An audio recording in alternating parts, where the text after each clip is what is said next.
நம்மிடத்தில் இருக்கிற புதையல்களையும் நல்ல கரங்களை தட்டி கதவுகள் நமக்காக திறக்க போகிறது. இந்த 100 நாட்கள் ஜெபம் முடிகிறதற்குள்ள நமக்காக கதவுகள் திறக்க போகிறது. கர்த்தர் புதிய புதிய கதவுகளை திறக்க போகிறார். விசாலமான கதவுகளை திறக்க போகிறார். சமாதானமான கதவுகளை நமக்காக திறக்க போகிறார்.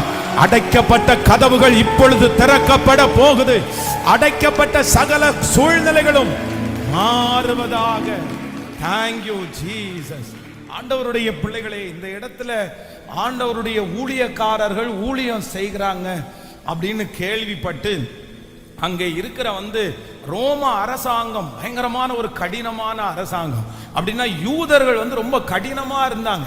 அவங்க எப்படியும் இயேசுவை குறித்து பிரசங்கிக்க கூடாது அப்படின்றதுல ரொம்ப தீவிரமா இருந்தாங்க. அப்ப யாரெல்லாம்